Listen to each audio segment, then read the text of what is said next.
Bem-vindos à continuação então dos vídeos sobre o livro Rápido Devagar. Espero que vocês estejam gostando. Se tiverem, por favor, comentem aqui quais são as opiniões de vocês, quais são os assuntos mais polêmicos ou aquilo que vocês se surpreenderam ou se identificaram mais. Nesse vídeo a gente vai falar sobre o capítulo 30, então, que tem como título Eventos Raros. É uma continuidade, uma sequência, na verdade, dos assuntos do último vídeo, da última gravação. Então, se você não assistiu, sugiro que volte lá para você entender um pouquinho mais alguns termos que vão ser usados aqui e para você acompanhar esse conteúdo de uma forma um pouco mais esclarecedora, tá? O autor, o Daniel Kahneman, ele conta nesse capítulo que durante algum período ele morou em Israel. E quando ele morava em Israel, acontecia atentados de homens-bomba dentro de ônibus. Então os homens-bomba entravam dentro do ônibus e acionavam a bomba e explodiam, causando aquele acidente terrível lá dentro do ônibus e gerando muitas vítimas. E ele comenta que durante os anos de 2001 e 2004, enquanto ele estava lá, ele evitava, por exemplo, ele não andava de ônibus, mas ele andava de carro, mas ele evitava toda vez que tinha um sinal, alguma coisa, ele parar do lado de um ônibus, porque ele tinha o medo de que algum desses atentados acontecesse no ônibus que estava do lado dele e ele se ferisse por conta disso. Então ele temia pela sua segurança e ele evitava então fazer isso. Só que ele traz também alguns dados que mostram que esses eventos eram muito raros, que em todos os atentados que aconteceram entre 2001 e 2004 foram gerados exatamente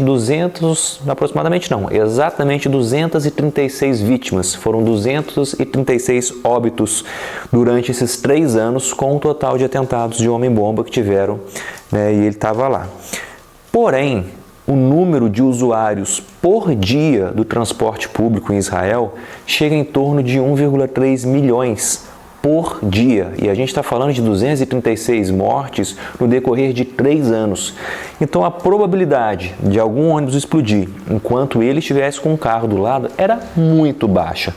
Era quase que impossível, vamos assim dizer, estatisticamente falando. Porém, esses eventos, essas situações, elas causam uma perturbação emocional muito grande. E essa perturbação, normalmente ela é associativa. Ela não quer saber de estatística, ela não quer saber da probabilidade. Então ela é associativa, ela é automática, ela é descontrolada e isso é um impulso, por medidas de proteção. A gente não quer saber da probabilidade daquilo acontecer, a gente só quer saber da possibilidade. Então, se existe a possibilidade de acontecer, isso para mim já é o suficiente. Quando eu falo para mim, eu estou querendo me referir ao cérebro humano, então para mim, para você e para o maior número de pessoas. E essa situação demonstra qual é o poder, a influência, a potência que os atos terroristas têm e o quanto eles impactam na vida das pessoas.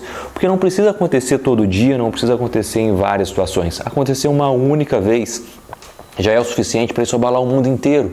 Talvez algo que tenha acontecido, que você viu na TV, em um país muito distante, porque ainda bem que acontecem pouquíssimas situações no Brasil, mas num país muito distante, talvez você tenha ficado aí com receio de fazer alguma coisa que estava associada àquela notícia, de uma bomba ou de alguma coisa parecida. Então, essa situação, ela acaba sendo muito marcante para a gente, mas não baseado na probabilidade, baseado simplesmente na possibilidade de acontecer, que foi o que a gente comentou um pouco no vídeo anterior. E aí você sabe me dizer qual seria então a relação que existe do terrorismo com a Mega Sena da virada? Como que a gente consegue correlacionar essas duas coisas? Já parou para pensar a respeito? Bom, a situação ela não é muito diferente do que eu acabei de explicar. Assim como no terrorismo acontece aquela possibilidade baixíssima e é um assunto muito comentado, ou seja, toda vez que acontece isso vai para as mídias, isso vai para as redes sociais, isso é assunto de conversa na empresa, é assunto de conversa dentro do seu ambiente familiar, da roda de amigos. Tudo isso vai reforçando para você a todo momento o que aconteceu, a proximidade daquele fato, o quanto aquilo impacta, o quanto aquilo é desestruturador, o quanto aquilo pode trazer sofrimento. Então a gente vê aquilo como algo muito possível de acontecer. E a Mega Sena da virada, apesar de ser o oposto no sentido de uma é uma coisa ruim e a Mega normalmente uma coisa boa, todo mundo quer ganhar um prêmio desse, ela atua de uma forma muito parecida. Ela acaba trazendo para a gente uma baixíssima probabilidade de acontecer. Porém, aquilo é possível, ou seja, eu não estou ligando tanto para a probabilidade, mas pela mera possibilidade de ganhar, porque eu posso ser uma pessoa que ganhe mesmo a minha chance sendo infinitamente menor do que 0,1, né? E que ainda assim eu vou querer concorrer, usar dessa minha chance. E é o mesmo caso, as pessoas comentam, as pessoas perguntam se você já viu qual é o valor que tem na Mega da Virada, se você sabe quantos milhões, centenas de milhões vão ser sorteados, começam a conversar sobre o que seria feito se você ganhasse o prêmio, se sai do trabalho, se não sai, se viaja, se compra casa, carro, enfim. E então, quando a gente coloca essas duas situações, a lógica do funcionamento do cérebro é muito parecida. Eu não estou olhando a probabilidade, eu estou olhando meramente a possibilidade, tá? Claro que respeitando aquilo que eu já disse, que as notícias ruins, os fatos ruins, eles têm em média 5 vezes um poder maior de persuasão, de convencimento, de fixação no nosso cérebro, de roubar a nossa atenção do que as coisas positivas. Mas salvo essa proporção, a lógica é a mesma. Então, quando isso acontece, quando a gente foca, né, quando a gente vê a possibilidade, né, importando mais do que a probabilidade, o que a gente está fazendo? A gente está com uma atenção concentrada, ou seja, eu estou focando a minha atenção naquela possibilidade, por menor que seja a sua probabilidade. Eu estou usando de um viés de confirmação, que é várias fontes, várias pessoas me trazendo informação, reforçando a todo momento, seja a mídia, seja a conversa nos meus meios sociais, e isso me traz um conforto cognitivo. Por que me traz um conforto cognitivo? É possível, eu tenho a confirmação de vários pontos, e isso traz para mim aquele viés, né,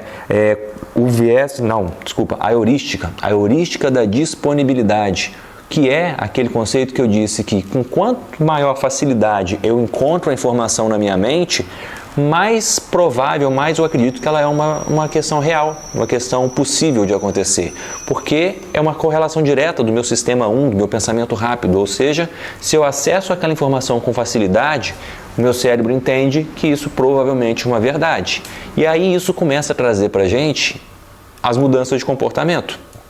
Então, por mais que a probabilidade seja muito pequena, eu tenho medo de um atentado terrorista e sim, eu vou investir, eu vou gastar o meu dinheiro e às vezes quantidades significativas de dinheiro para tentar ganhar na Mega Sena, mesmo que a minha probabilidade seja baixíssima. Então isso começa a mudar o nosso comportamento porque a vivacidade aumenta, né, o peso que a gente dá para a decisão.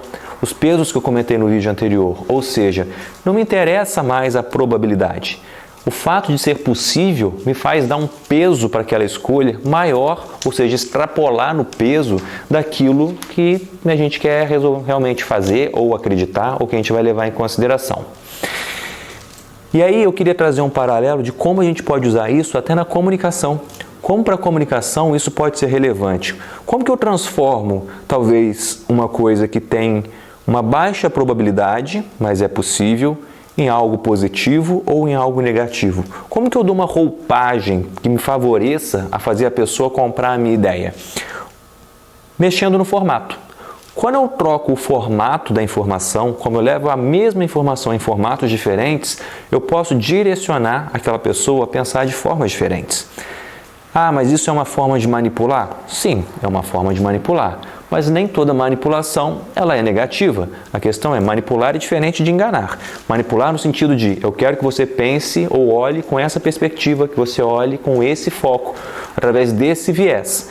Se isso tem um bom propósito, sim, eu acho que é válido. Agora, se isso não é ético, não tem um propósito, então aí não é a culpa da comunicação, da forma de apresentar os dados, mas da sua intenção em como apresentar esses dados. Mas para ser mais prático, vamos pensar que a gente está discutindo sobre os efeitos colaterais de uma vacina, por exemplo. E aí eu quero dizer que existe a chance de 0,001% de uma criança que toma essa vacina ter algum tipo de efeito colateral. Quanto isso é impactante para você? 0,001%. Você vai falar, nossa, isso é muito baixo. Isso é uma proporção que vale a pena o risco, porque, nossa, num número grande de crianças, só 0,001% pode ter algum tipo de reação adversa. Mas se eu mudar a roupagem, caso eu queira te convencer que esse 0,01% ele é mais significativo, eu posso te dizer simplesmente que uma em cada 100 crianças pode ter um efeito colateral. Muda a sua forma de perceber, muda a sua forma de encarar a informação? Para a maioria das pessoas muda.